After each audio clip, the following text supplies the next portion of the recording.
Okay, so this is the Steve Mazzacane podcast. It is, well, the date doesn't really matter, but we're good to be back. We haven't really recorded in the last few weeks, but this one I think will be a good one. I think this is one that will last quite a bit of time on our YouTube page. If you are following us on YouTube, thank you. If you're not, please click the like button, share button, get the word out. We want to try to grow that presence there. But today, I have Jeff Zeitlin, pronounce that correctly? You got it, yeah. From the Legacy Theater. And you know, part of, yes, we have plays coming up, we have shows coming up. We'll certainly talk about some of those shows. But, you know, one of the things I'm always fascinated with, Jeff, is the business of theater. So before we get to, you know, the numbers, I would like to know a little bit about you. You know, tell me your background. How did you get to, right now you're the general manager of Legacy Theater. Correct, yeah. How did you go from birth to, you know, in 30 seconds? Go ahead. This is actually my retirement job. Okay. I was in retail for over 40 years. Okay. And I retired just over a year ago.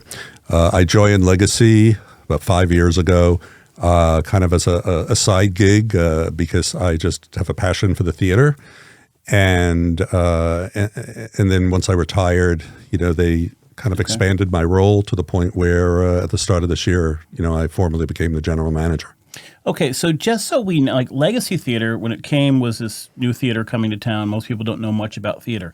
But you've held, and this will give us an idea of the size of what it takes to go into a theater. You've held how many different positions? Myself, I primarily was front of house manager. Okay, I remember that. And then I would do pretty much if anybody else needed some support with something else. So I did a little bit with the box office, some community events, touched marketing a little bit. And a lot of this are things that I had experience with coming from my business background. Okay. And now as the general manager, I pretty much have my hands in almost probably the easiest way to look at it is everything that doesn't happen on stage. Okay. In any type of theater, whether you're on Broadway or you're in a regional theater such as us, there's pretty much two sides of the business. There's the artistic side, which is what develops and puts on the productions, and then there's the business side. And for the most part, I help to coordinate and oversee the business side. Now, as someone who goes to these shows to review them or promote them for the most part, I have some ways that I approach. For example, a new restaurant opens, I'll never write anything bad about a new restaurant. Yeah. Theater is a little different. Like theater, there's some reviews that have not been great. There's shows that I thought that would be phenomenal. But even early on for me, there was a question of, you know, ticket price versus value. This is not the Schubert. It's not the Bushnell. The experience is different. I had to get used to that. Certainly seeing shows sometimes that you may know and then it transfers to a much smaller stage. I mean, sometimes you've done things that were spectacular. What was the one, the Play That Goes Wrong? Play That Goes Wrong. That was amazing. Yeah, that was one of our first sellout runs. That actually followed, that was our season 3. Okay. And that followed our first sold out run, which was Beauty and the Beast, which was another really good example of a big show. Yes. Not just in title or people knowing about it, but just how it's produced, that we were able to put it on in such an intimate space. And then the Play That Goes Wrong followed that as well, and both were very successful. Well, you had all these trap doors, and you had the stage fall. I mean, all these crazy things happening, and I'm like, the stage was a character in that show, and I was really impressed. I mean, yes, you may not get the experience. Like, I love walking into a packed Bushnell or the packed Schubert or anything on Broadway. You feel the energy. There's an energy there. You don't quite get that same feeling at Legacy. And that's not a good thing or a bad thing. It's just a different thing. And we'll talk about why that is in the role. Sure. But there's also this feeling. So we have, you know, this year we had a musical thing was the first show. Sweeney Todd, everybody knows, I think it's the third show. The fourth show is a show people know too. What was that? Noises Off. Noises Off. So these have been on Broadway or close to it, and they're well-known shows. Exactly. In the middle, you have a show that I've never heard of, and there's a good reason for that, because no one's ever heard of it. It's a new work, and in our 5 seasons, we've always presented a new work. And the one we're presenting now is called Long Days. It's about a group of actors and backstage performers who are putting on a production of the play Long Day's Journey into Night. So it's not that show, but it's more or less what's going on behind the scenes for that show. It's kind of like a dark comedy. Okay. But to your point, Steve, when we present a new work, that is maybe the most challenging show to sell tickets for. No question. Because most people, when they hear whether it's a Beauty and the Beast or even a play that goes wrong, there's familiarity with that. So people don't have to say, gee, what is that? They know what it is, and they make their decision whether they're going to come or not. When you're dealing with a new work, that's tougher because nobody's seen it before. Yeah. It's a world premiere, and some people see the excitement in coming to see a new work. They're the first people to see it. One of the things we're looking for with Long Days that's at the theater is we really want feedback. Okay. We take feedback after every show. You've been to the shows, so I'm sure you've gotten the emails that go out automatically a day after. Every patron survey that comes back, we look at. I personally look at that. And then I share the results with the whole team. And we will do the same thing with a new work. The only added element with a new work is we'll be maybe a little more focused on what do the patrons have to say about the play itself. What did they like? Are any of them making any suggestions? Okay. Because they know it's a new work. Because both the creative team as well as us as an operating theater, we want to know what they think of that. But so even if it's things like this actor could have been developed, or this a character could have been developed a little bit. So you'll take that level of absolutely. We the patron surveys that we do. We take a look, and it's great to celebrate the successes. Mm-hmm. Okay, you got to feel good about when people and listen. The majority of the comments we get are positive, but not all of them. And for us to grow, in theater years, we're now in our 5th anniversary season. In theater years, we're a baby, we're an infant, and so we have to continue to learn, grow, get better, and most importantly, understand what does the audience want from us. And that's where the patron surveys come in, because they are anonymous. If somebody wants to put their name down, maybe they want us to contact them, we'll be happy to do so. But the feedback we get from our patrons, whether it's in those patron surveys or right now, I pretty much answer all the phone calls that come into the theater. A lot of them are to purchase tickets. Some of them are just to chat about whatever's going on. I love hearing what our patrons, what our customers have to say, because in the end, we want to give them what they want.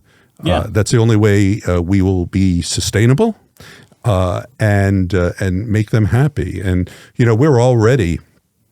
we're kind of midway or almost midway through our 5th season.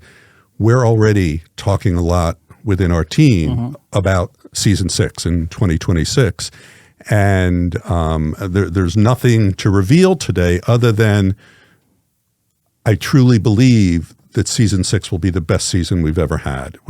And primarily because we are listening to the audience. So you're telling me season 6 is Book of Mormon, Hamilton, Layman? No? Okay, all right. Well, I don't know that Hamilton is available for regional theaters yet. But yes, but the point is, that I think when we get to season 6, and I'm talking about our main stage presentations, which is kind of the heart of what we do each season. People are not going to have to say to themselves, what is that?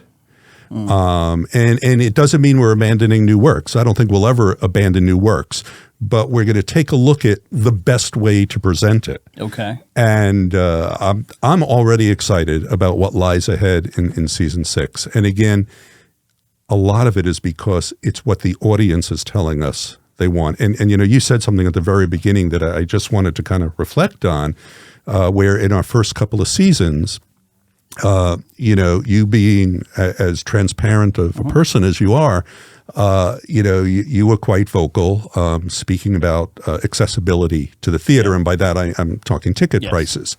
That was maybe not unilaterally, but certainly part of what we heard from the audience, from the town and surrounding towns, and that's why since then our ticket prices came down. And I also know you acknowledged that once we did that. So we always have to look, because it's a business.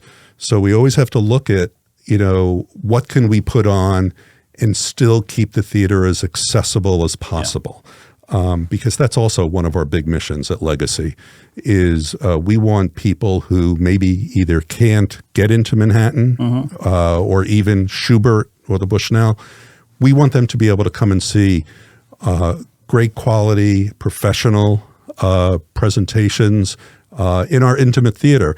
And you also talked a little bit earlier about the energy or maybe their lack thereof sometimes coming into Legacy. But you also talked about, you said it earlier, something about this play being a character or the stage is part of the stage is part, right. I think one of the benefits of the Legacy Theater, because we are such an intimate theater, I use the word intimate rather than small. Okay, I get you. No problem. Is in many cases the audience almost feels like they're a part of the production. Because, there isn't a bad seat in the house. That's true. We seat, in the vicinity of 125 people if we are able to seat within the pit. And if we have a pit orchestra, then it's going to be a little bit less. Okay. But I hear so often after every show that I'm there for probably about 90% of the shows. I stand in the lobby and I thank everybody for coming. And of course, many of them will make comments to me, and so many of them are about the fact that we are such an intimate theater. They love that they could see such professional productions, albeit sometimes challenging because we have such a small stage. We have Colin sitting outside the studio here. He's the producer of our Sunday Broadway concert series, where talent from New York comes up and they perform, in essence, their cabaret show with John McDaniel on piano. And the quality of these performers, to be able to sit with 100, 125 other people and listen to Andrea McArdle, who was the original Annie, sing Steps in Front of Them, The Sun Will Come Out Tomorrow, and she's also done a lot of other things, or the Hugh Pineros, or locally, Eric Santagata. It's an amazing opportunity. And I think when our two co-founders, Keely and Stephanie, founded the Legacy Theater, this was really what they wanted to bring to the Shoreline, is this level of talent that you would have to go into New York to see, and then you get to see it in such an intimate setting. It's as you can see, I have a lot of passion for what Legacy does. I love theater. It's always been on the operations side. I don't think anybody will ever. You're not singing out there? No. We want people to come to the theater. Right. But, I also work with Guilford High School Theater Arts. And then, of course, Colin and Mike Martone and all of them, Paola Areric, are Branford High School Theater Arts. So we're all very close. We all know each other. We come to see each other's shows. And one thing we always agree on is we are so fortunate between Branford, Guilford, and the surrounding areas that we have communities and government officials who support the arts. That's true. And there's not a lot of areas and towns that could say that sincerely. And I think we're very fortunate to have that. And that then moves, from the high schooler education phase into professional theater. I agree. And I think, the support that we've had there has been wonderful. And it's not always been easy. We started, we were talking, I think, before we started taping, that it took 10 years for Keeley and Stephanie to put the theater together. Partly because, and I won't go into much detail, but generally speaking, I guess there were a few rough years, but, after the Puppet House and before the theater. And some of the community was not sure they wanted anything really happening with the building. And when I joined them 6 months or so before we opened, I would say, I don't know, guess 75 to 80% maybe were supportive of what we were doing at Legacy. Fast forward now 5 years, I'd like to think we're about 98% there. I think you are, because I remember when it was being built, the neighbors calling saying, Steve, you got to help us fight this. Steve, you got to help us here. And I remember thinking to myself, okay, if your concerns before were loitering and a younger crowd, this is a theater. You're not going to have that crowd. So, and you're going to have to find, you guys have protected their parking spaces and things like that. It is a tight space. There's no question about it.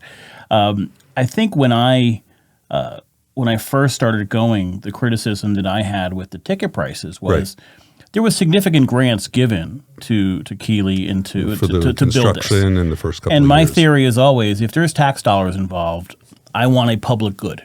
Mm-hmm. So in my theory, and I've said this and I've written this many times, that we have sports in school. I think theater is a level of learning and social understanding that surpasses almost any sport. People, whether you're good at a sport, if you're good at a sport, you play. If you're not, you're on the bench. Right. In theater, if you're an actor, there's a role. If you could just move furniture, there's a role. If you can build sets, there's a role. If you're a terrible actor, there's an ensemble. There's a place for everybody in theater. Mm-hmm. And I don't care if you're gay, straight, black, whatever name you want to give yourself, that show's got to go on. Right. I don't care if you like somebody or not. Doesn't make a difference. So theater has, the more I've seen of it at a high school level, the more I've seen the work that Colin does and Mike Martone does, and I'm more and more impressed with taking. I just saw Annie at Walsh Intermediate School, and I'm watching a bunch of 12. How the hell do you get a bunch of 12-year-olds to act? But they find a way to do it, and the job they do. So I've always been blown away by this. So I said, okay, so if the state is giving significant dollars, I don't know if it was $1 million or less than whatever in that ballpark. Then I want to find some way to get more kids and get more people in here. So I was happy when the price dropped. I was happy, but also the more packed the arena is, the closer we can get. We're never going to be the Schubert. We're never going to be the Bushnell. Yeah, we don't pretend to be. Yeah. But having a full house matters. When there's a joke told on stage, having 100 people laugh is different than having 25 people laugh. And I think you guys have done a good job of moving further into that, getting price points that make sense. And I think you have, a show coming up where the whole day is free. We are on Saturday, June 14th. It's Connecticut Open House Day. Okay. It's a state-run program where they encourage art venues, museums, etc., to come up with an offer to entice people to come see what they have in their own backyard. And the hope of the state is then those people will tell people that'll tell 10 more people and so on, of course, bringing more people into the state and the area. So we got together, and with the new work Long Days at the theater, we decided why not take the matinee performance on Connecticut Open House Day and offer it for free. Yeah. So we've promoted that out. It's on the Connecticut website. We've put it out ourselves, and then to those people that had already purchased tickets for that show, because we wanted to be sensitive to them as well.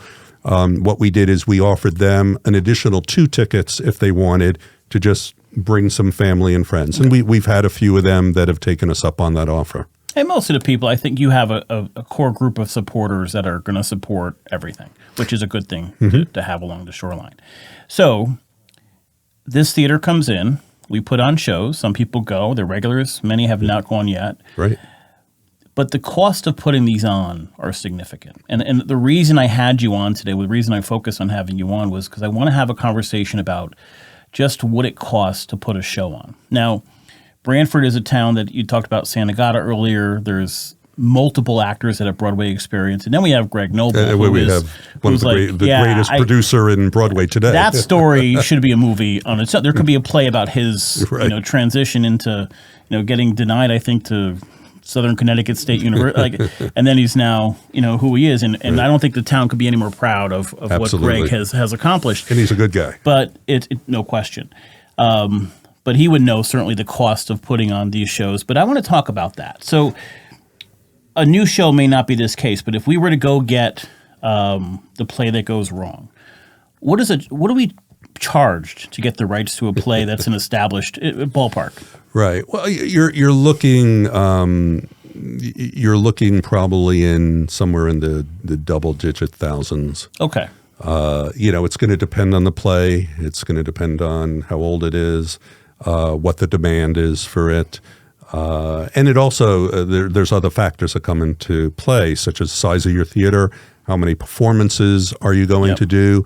So it's almost like a whole algorithm that the couple of companies that manage the rights we'll figure out. Go through. And then, so before you could even start to think about, who you may want in the cast or what kind of crew, first you have to land the rights. So that could be thousands of dollars. Oh, yeah, it is. Easily.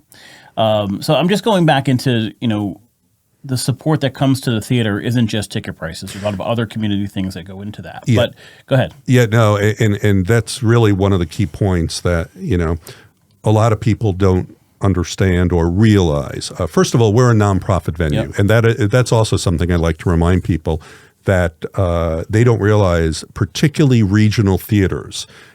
Most of us, we are nonprofit. We're a 501c3 organization. So because I'm trying to encourage people to give. I get it. No, that's fine. No problem. But that leads me to the other point where when we look at the revenue we have to take in over the course of a year, approximately 3/4 is development.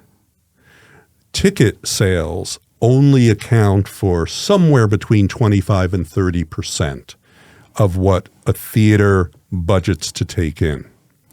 And this goes for most theaters. So is this your way of saying, Steve, if you criticize ticket prices again, you've got a serious problem? Only 25 to 30% of the cost of running the theater comes from ticket prices. That's correct. Yeah. So, and that's why, and it's, you could look at almost any nonprofit, whatever, whether it's a soup kitchen or a refugee place, development is arguably the most important. And development is acquisition of the rights. No, that would be production. Development is basically donors. Okay. Soliciting donors. Okay. And then kind of a between development and marketing are sponsors. Okay. That's really where you need to be successful, because that's that other 70% of the revenue that you need to bring in to be a sustainable theater or organization.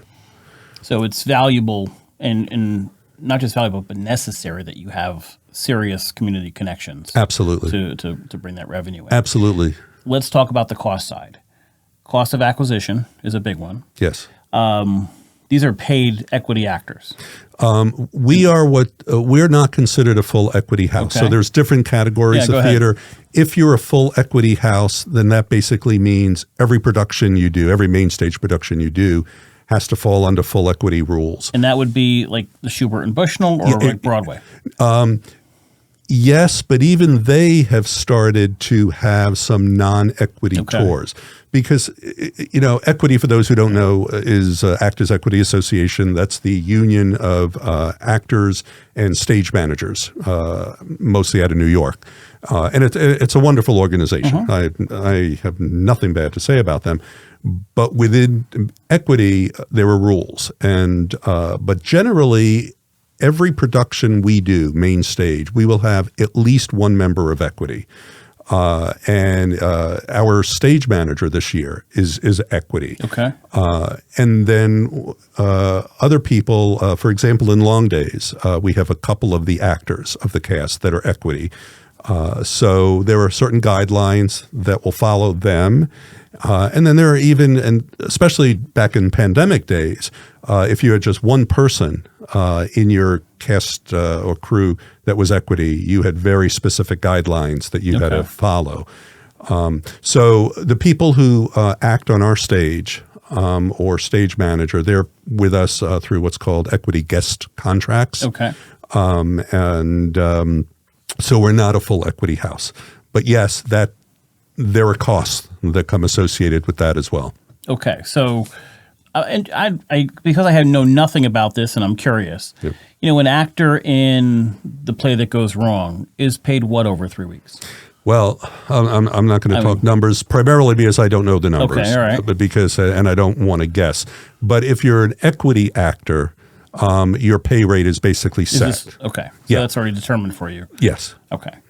So there's acquisition of the rights. Right. Acquisition of talent. Correct. Actors, what have you. Yep. What else? Well, sound design. Okay. Lighting design. Scenic design. Yep. You go and you see one of the shows on our stage. Well, there's a set. Yeah. And that has to first be designed. It has to be built. So there's all costs there. Props. And in some cases, we have a warehouse of props over in Guilford. So sometimes we're able to bring things in that obviously would then not have a cost. Other times we have to go out and seek props. We just had for long days, we just had to order a few little props from Amazon. So it could go from little small to huge. To small to huge. One of the biggest expenses that a theater has to consider is marketing. Yep. Because that's how we bring people into the theater. And, that's a challenge. And it's a bigger challenge today than it was 5, 10, longer years ago. Why? Because marketing has changed so much. And I know that's, what you do. It's what is the best way for us to reach our targeted audience? Is it boosting Facebook posts? Yep. Is it radio? Is it TV? Does anybody still look at print? Those are all questions. And anytime we do any form of marketing, we try to gauge, did we get a result? It's hard to do sometimes. It's hard to do. It's hard. So it's a little bit of kind of shooting some darts at a dartboard. And then there's also direct email. We could see, I just had an email that went out a few days ago. I can see based on the system we use, how many people open it, how many people click on it. So we can get a little bit of a sense of interest there. But in the end, that would be relative to ticket sales. And if we don't see a bump in ticket sales, something didn't work. Yeah, we have. I mean, marketing. There's the old adage of marketing that half of it works. You just don't know which half it is. And with a lot of my clients, we try to do things where you focus on seeing Google Ads helps because you have direct funnels, what have it goes through. Right. But you're right. Unless you set up a message thing on Facebook, you don't know if they saw it. A lot of times somebody buys it because they've seen it 12 times somewhere. Yeah. And now they suddenly decide, let me try this out. So and word of mouth. Word of mouth is everything. If you hear a play is good, that will get people up. Absolutely. But part of, I think, what people need to understand is that, you guys set up this Broadway series, or your main stage series, I should say. And there's 4 of them, and there's a reason why 1 or 2 are things you've heard before, and the other one may have, brand new, where your cost of acquisition is significantly lower. Sure. Or you had like Mark Twain last year, where there's like 2 people on the stage, so you have to kind of offset that. And I think people might be better thinking in terms of, okay, maybe instead of seeing a show, see the 4. Get the experience of all different 4 types of shows that happen. Yeah, and of course we have a subscription option that people can purchase for either the Sunday Broadway concert series or the main stage. And even there, we're trying to learn, is there a different or better way or an additional option we can give for subscribers when we look toward the next season. Our subscription season just ended for this year because we're now getting ready for our second main stage. I think some patrons are telling us they would like a little bit more flexibility in making their decisions on what shows to see. So, and this right now is just hypothetical because we haven't said it, but if we did 4 shows next year, well, maybe there's the traditional 4-show option, but maybe there's also a 3-show option. And just to give people, basically give them what they want. And maybe if it means maybe there's a certain discount level if you buy all 4. There's a discount level, maybe not as strong if it's all 3, but if that's going to get them accessibility into coming to see theater, then we want to be able to do for the patrons what they ask us to. Would it make sense, Jeff, to have, you have Sweeney Todd coming up, which is, I'm sure sales will be fairly decent for Sweeney. I mean, everybody's seen it at some point, I'm guessing, but I'm looking forward to that, and I'm looking forward to Noises Off.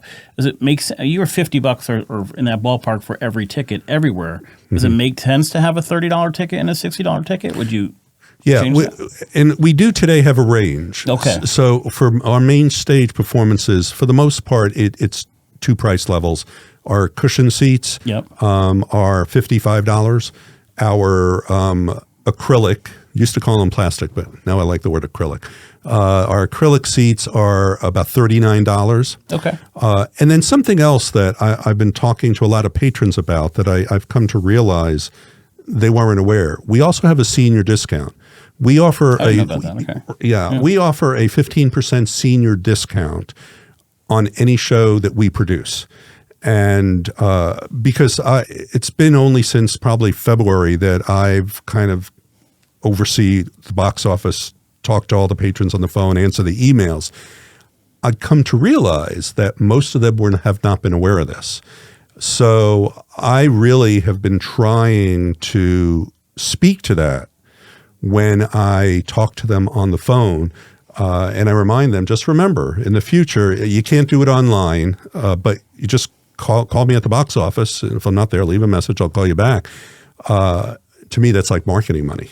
Yeah. It'll make people think about it, about coming to Legacy because they could save 15%. So, I mean, that takes a $55 ticket down to $47, which, people kind of get excited when they hear that. So we have the senior discount. We have a military discount. Same thing, 15%. And then we have group discounts, 15% up to 30 people or more. It's 20%. So those are other ways that we've been trying to make the theater more accessible. But I think, again, the learning for us is we're going to make sure people know about this. Yeah. And that's part of the challenge, that I personally take on, as well as the whole team, because that'll bring more people in, and we want more people to come see what we're doing. So it's been 5 years. What would prevent you from getting to 10? What are you afraid of? I mean, we're covering our costs every year now. We have to be sustainable without our founding members, so to speak. Now, by that I mean, when the theater was born, like Yana Shea and like. Oh yeah, well, we love Jenna and Tom and and we never want to lose any of them, but we also know that during the foundation of building a theater, there's always going to be some people that step up and really help you get to that starting line. And I think this goes for any nonprofit, not just theaters. You ultimately have to become sustainable without relying on them. Okay. Because, they may be around forever, but maybe not at the same level. So you have to continue to grow. When you look at some of the other theaters in Connecticut and you look at the long list of donors and supporters they have, that's what allows them to be sustainable but they've been around for 100 years. And honestly, some of those are struggling too. Like I used to go, I loved going to the dinner theater in Bridgeport, the downtown cabaret. But they came out with a press release, a year ago or so, that said we're struggling, and they cut most of the top level shows. I remember seeing Rent there and West Side Story, that sort of stuff. And it's a great venue, but at some point the costs are prohibitive. And Steve, we've had to consider that even at our little intimate theater. We today have a staff of 7 people. 7 people run the organization. Of course, we have a board of trustees that we report into, but our staff today is trimmed by several from where we've been in recent years because we've had to figure out how to become more efficient and take on different roles. But I think we've done a pretty good job of that, and we just have to continue to move with the goal to be sustainable long term. I think programming, we talked early on about season 6, and I think once we get to that, there's going to be a lot of wow. That's an awesome season in all regards. I think we have to continue that momentum and then learn every year. Again, I said it at the beginning, we have to listen to the audience. And then there has to be a good balance between artistic and business. Yeah. We can't make every decision strictly based on business, but we also can't make every decision strictly based on artistic. We broke really fast. Right. There has to be a balance. And I think being still such a new theater, that's been one of our challenges. And when we find that balance, we'll be in a really good place to be sustainable long term and get to that 10 years and beyond. How do you get young people? Wow, that's a great question. So again, part of it's programming. Mm-hmm. You know, there are shows out there, not a lot. I mean, you mentioned Hamilton, which right now is not available regionally, but obviously that's going to get you young people. But you know, I think you have to be engaged with schools. We do some things at Legacy. We have classes for students. We, in fact, this spring for the first time, and I'm now going into grade school, we programmed a week of shows of a family show that we invited schools to come and basically have a field trip. And we did 5 shows of full houses with students from Branford, students from Guilford. I think we actually had a school, I want to say from Old Lyme, that made the trip. So again, I think that's something we have to continue to build the momentum, and not just at the grammar school level, definitely at the high school level. And then beyond, we're always trying to seek ways when Yale is in session. You know, and this would also include the other colleges, UNH, Quinnipiac, because we want them to be a part. Keeley, our co-founder, has done a film festival a couple times at the theater. That typically draws some younger people in. Does it? Because they're very interested in filmmaking. So I think we have to seek ways to program to bring some of that young audience in. And then, because I think once they're there, and this probably goes for almost any show, you know, there are some shows on Broadway right now that definitely appeal to the younger audiences.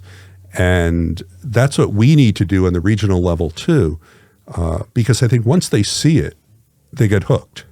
Well, look, every single one, you know, Colin talks about the Broadway series, and I know Colin's experience and Greg's experience. You know, if you bring 100 kids in there, there may be 10, 20 kids that talk about that something sparked something. Yeah. They saw something for the first time and it became their thing. And you know, that's only going to increase the more kids we have going through there. And secondly, me being the more political guy, you know, I'm happy that investment that came, and I think Ted Kennedy was part of that, that significant dollars that came from the state is resulting in seeing more kids active. And as I've covered theater, I'm watching kids in middle school get to the high school and then and I've had the privilege of doing articles on Santa Gata and doing articles on who was the young man who was in Matilda.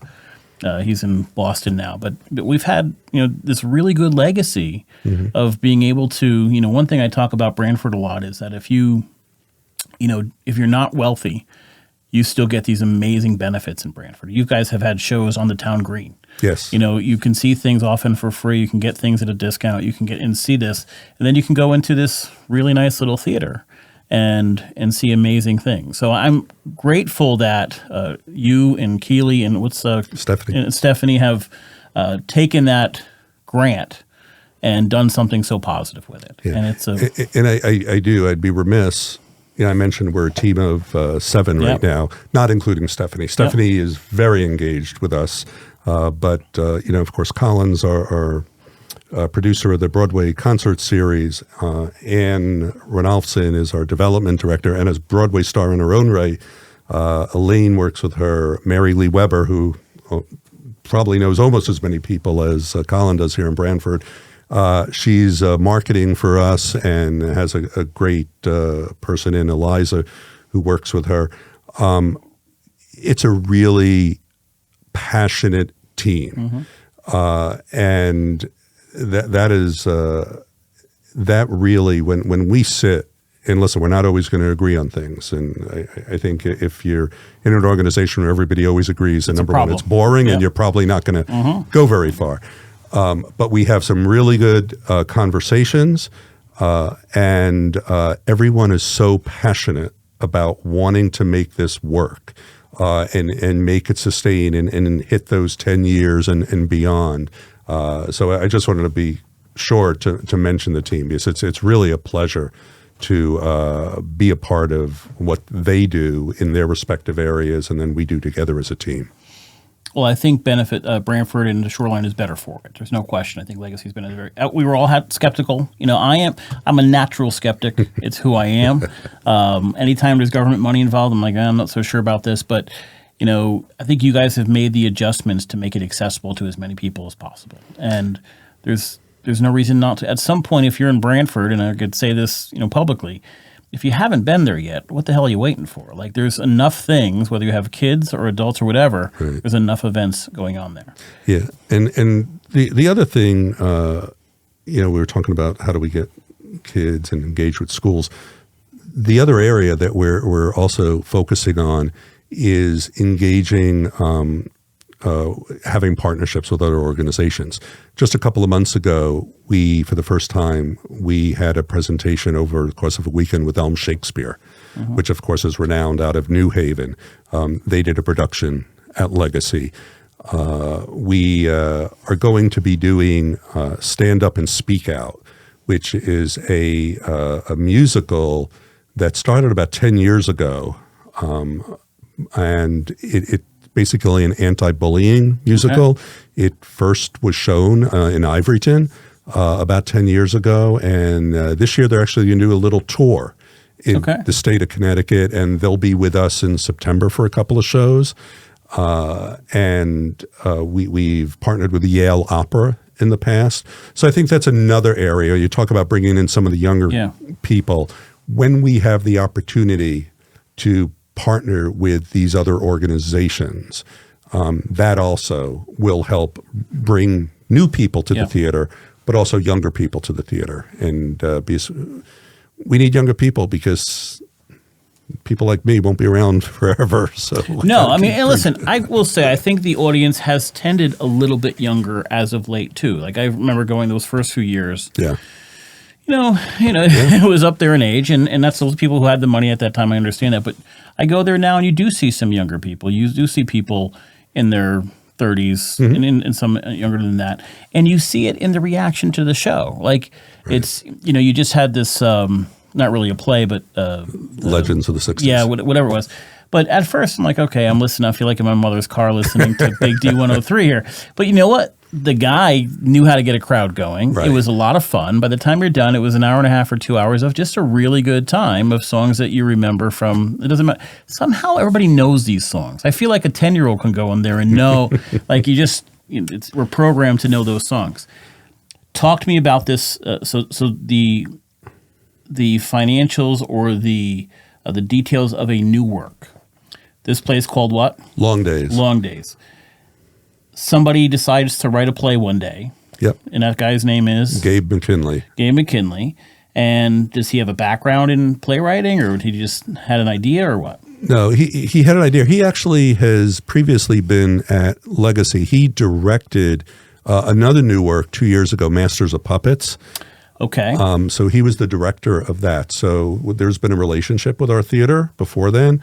And so Keeley, and of course the decisions on what we present, falls with our executive artistic director.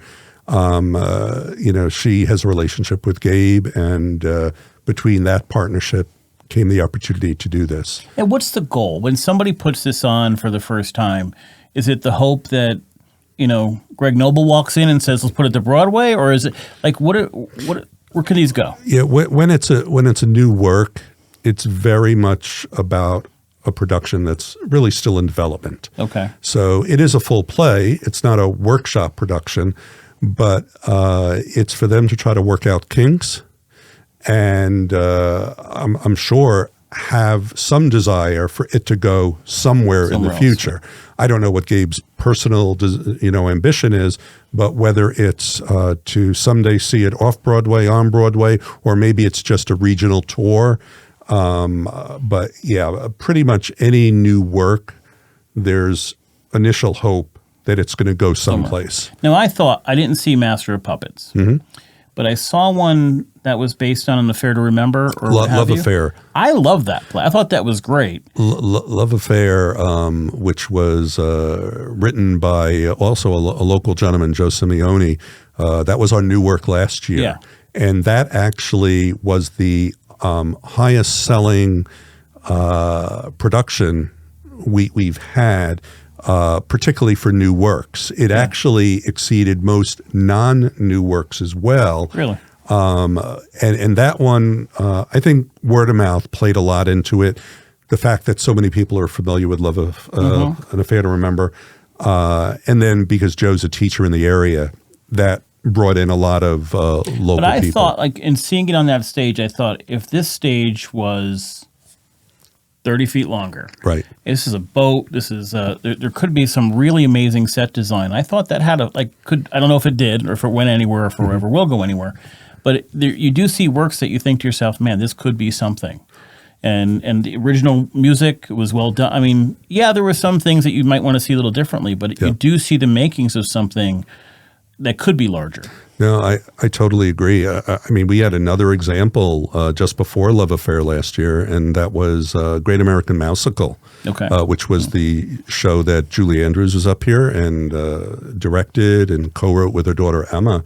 And that was a really fun show. That was a great family musical, but you could have the same perspective on that show that if it ever made it to a larger stage, boy, they could have some fun with that.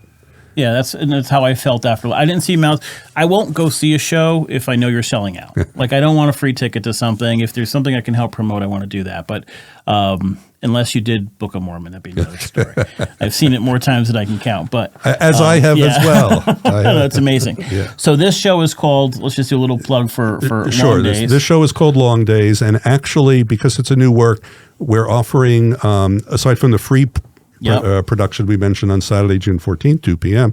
We're also offering a 15% discount for any seat, for any of the performances of Long Days. You just, when you go online to purchase the tickets, or if you call me at the box office, use the code word JOURNEY, JOURNEY, and it'll automatically take 15% off any ticket for any of the performances. And this is going to be the 2030 Tony Award winner. Like, once it's going to start here. Yep. And you're going to say you saw it here. Exactly. And it's going to be on Broadway in a couple of years. There you go. All right. Yeah. That works perfectly. All right. And I will promote that a little bit more as part of this podcast. We put that out there. We'll put that show. That opens when? June 12th. Okay. And it runs through June 29th. Jeff, what else should we know? Legacy, I think, when we look back 5, 10, 15 more years from now, we want our legacy to be about the community. We want the people in Stony Creek, in Branford, the surrounding areas, to feel this is their theater. We want them to, if they hear others talk about it, they should feel pride. Sense of ownership. Yeah, a sense of ownership. That's a great way of putting it, Steve. We know where our customers come from because we do all the analytics. And we know we still have a lot of people right here in Branford that have never been to our theater. We know we get a good amount from Guilford, but we could grow even if you just go a couple towns over, Madison, Clinton, or to the Havens on the other side. There are so much opportunity, and in the end, we want people to feel great that they could see professional theater, professional talent in such an intimate space and think, wow, this is where I live. Yeah. No, it's one of the things I love about this town. Yeah. And we have so many theater connections, and we have a theater that is actually creating original works and putting really good shows on. So, Jeff, I appreciate your work. And pass it on to the 7 full-time members you got working there I think as a town we appreciate it. I know when it first opened, everybody's like, how's this going to work out? But it's been a huge net positive for the town, and I think most people are very proud to have it. And we appreciate your support, Steve. We appreciate the support of the town, and again, like I said earlier, we love to celebrate the successes and feel good about that, but we're always open to thoughts, suggestions as well, because that's how we can continue to be better.